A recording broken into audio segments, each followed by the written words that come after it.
isweydiimo badani ay ku imanayeen ayaa xilligan waxaa soo baxaya waxyaabo kaleeto oo yaab leh oo ay ka mid tahay siyaasiyiintii u tartami lahaa kuraasta qaarkood in ay leeyihiin garoomada ayaa naloo diiday in aan ka baxno. Waa isweydiin iyadana dad badani ay leeyihiin talow maxaa ka jira, shalay iyo maanta ayay dhacdooyinkaasi dhaceen.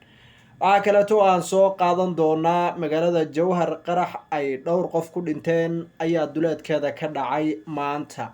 faahfaahin dheeraada oo ka soo baxday ciidamada booliska ee dowlad goboleedka Hirshabelle ayaan iyadana halkan idinku soo gudbin doonaa.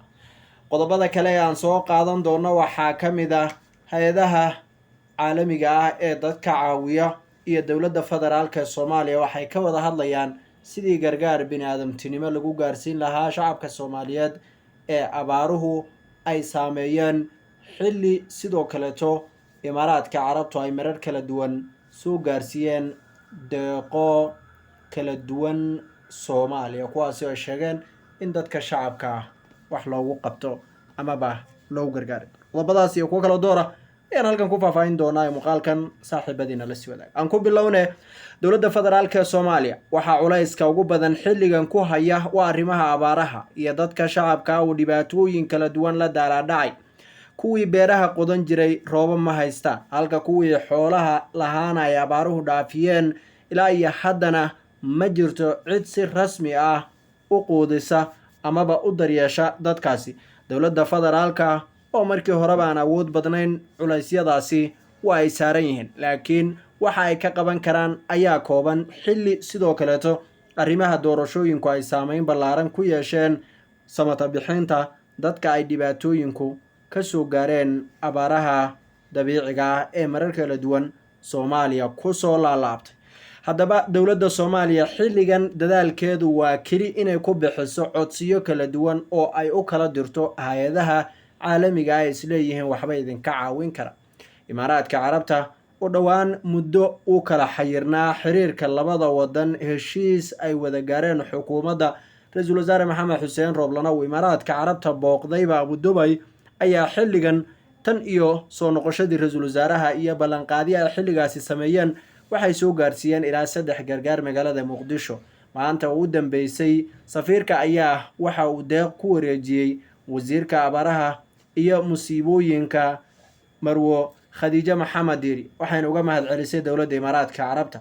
waxay sheegeen inay sii wadi doonaan dadaalada la xiriira dhinaca abaaraha ee dowladda federaalka ee Soomaaliya ay ku taageerayaan, taasi oo ka dhigan inay fulinayaan codsigii ahaa in ay u gargaaraan dadka Soomaaliyeed ee abaaruhu ay saameeyeen. sidaasi la mid ah wasiirada dowladda federaalka ee Soomaaliya waxay kulamo kala duwan la yeesheen hay-adaha UNHCR, WFP iyo dhammaan cid kastoo ay isleeyihiin caawin ayaad ka heli kartaan. waxayna kala hadleen hay-adahan sidii loo garab istaagi lahaa dadka Soomaaliyeed ee abaaruhu ay saameeyeen. wasiirka shaqada iyo shaqaalaha Soomaaliya ayaa maanta la kulmay u qaabilsanaha Soomaaliya ee hay-adda UNHCR, waxayna ka wada hadleen qodobo dhowr ah oo ay ugu muhiimsanayd sidii loo garab istaagi lahaa dadka shacabka ah ee dhibaatooyinka kala duwan xilligan la daalaa-dhacaya, xilli wadankuna uu mashquul doorasho ku jiro. doorashooyinka Soomaaliya weli isweydiimaha aan maangalka ahayn ee ka imanaya waa ay sii badanayaan. maalinba maalinta ka dambeysana waxaa soo baxaya warar ay dadku la yaaban yihiin. markii horeeto hanaanka doorashada iyo habka uu socdo wax kaliya ayay ahayd waxyaabaha wax la iska weydiinay, waxayna dadku lahaayeen doorasho ma jirto, xulasho ayaa socota. eedaymuhu cidba dhinaca ha u jiido, laakiin inta u badan muddooyinkii u dambeeyey waxay dul hoganayeen madaxda maamul goboleedyada iyo xukuumadda Soomaaliya oo uu hogaaminayo Maxamed Xuseen Rooble, oo iyagu gaaray go'aanadii ugu dambeeyey ee arrimaha doorashooyinka.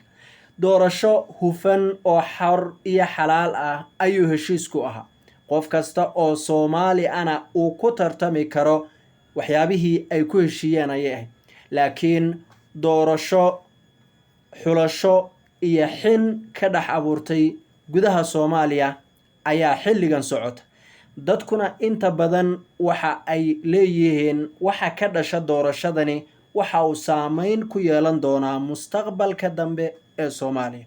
ilaa iyo haddana ma jirto cid si rasmi ah wax isooga weydiinaysa oo ah dhinacyadii ay arrintani qusaysay. iyadoo taas lala yaabanaa, waxaa jiray mid ka mid a qodobada heshiiska ku jiray oo ahaa in mas-uul aan laga celin karin garoomada goobta uu doorashada ka gelaya haddii la dooranayo ama uu wax dooranayana uu si toosa u tegi karo.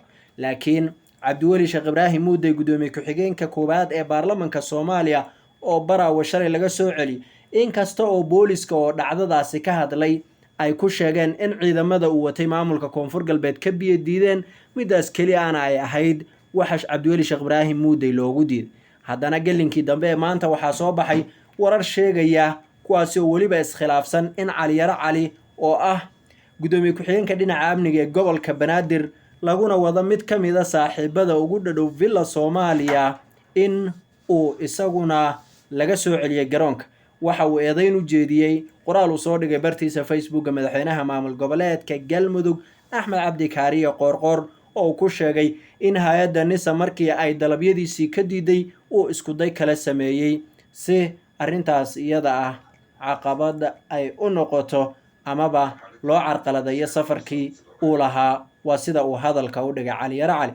tani waxay mar kaleeto kusoo kordhinaysaa doorashada Soomaaliya hubanti la'aan kale iyo walaac iyo cabsi hor leh.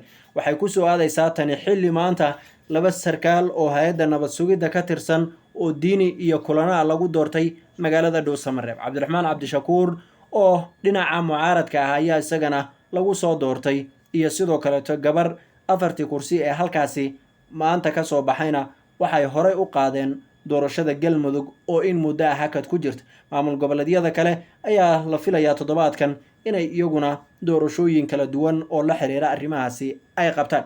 magaalada Jowhar duleedkeeda maanta waxaa ka dhacay qarax ay 4 qof oo isku qoys ku dhinteen, kuwaasi oo mootobajaaj saaraa, waxayna wararku sheegayaan in miino dhinaca dhulka lagu aasay ay dadkaasi galaafatay kadib markii ay la kacday meel u dhaxaysa garoonka diyaaradaha ee magaalada Jowhar iyo magaalada, iyagoo u sii jeeday tuulo aan sidaas uga sii fogeyn magaalada Jowhar. maalmihii la soo dhaafay qaraxyada noocan oo kaleeto ah iyo weliba kuwa ismiidaaminaba waxay ka dhacayeen deegaano kala duwan.